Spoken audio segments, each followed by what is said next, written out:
So yeah, that able to change off. Now as you can see, I've got to do remove them 10. So anyway, let's get it set. How are we all, you handsome lot? I've been a little bit quiet, but it's jobs that I've been done a few times and I don't want to keep posting stuff that is repetitive. But I have got a little Peugeot 106, is it? Yeah, a little Peugeot 107, same as the Toyotas and Citroens and one thing and another. And we've got a faulty indicator switch. Well, we're not putting the faulty one in, we're going to be putting a new one in because it has got a faulty indicator switch. Now, I've never done one of these before, so we're going to do it together.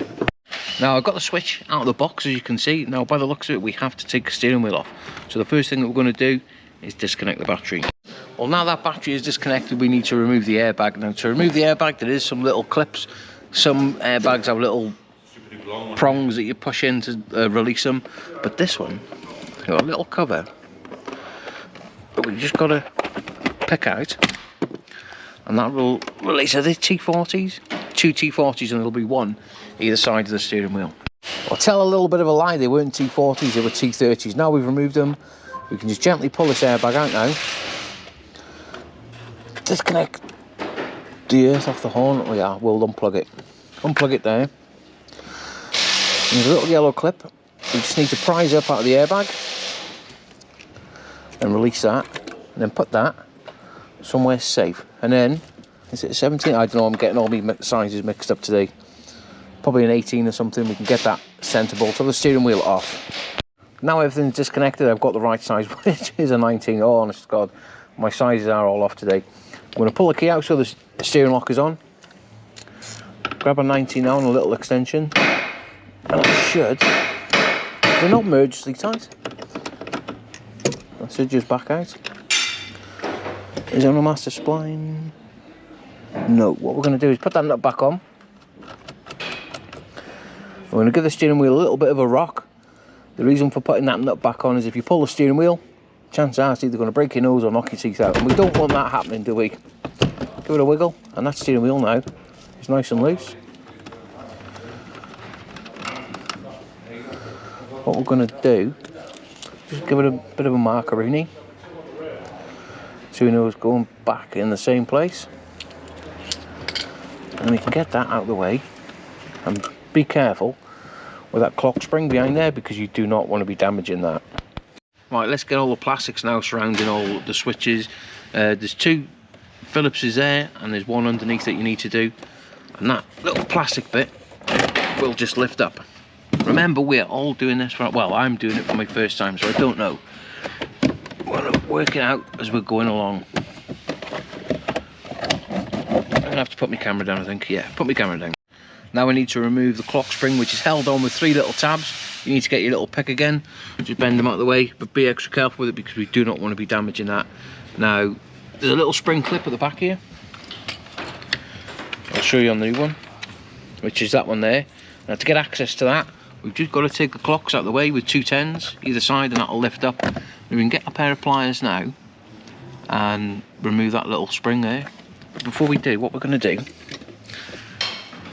is remove this wiper stalk, and it's as simple as put a little pick in the middle there, and that should just pop out like that.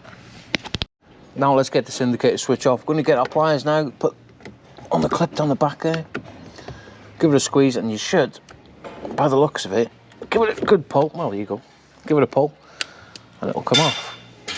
Right, all we need to do now is, where's the new one? Where's a brand new one? Get the brand new one, slide it in place, and by the looks of it, that little plastic clip just pulls out like that. And there you go, that is one new switch fitted.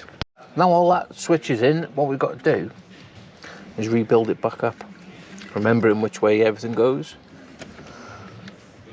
and being careful with everything because we don't want things breaking.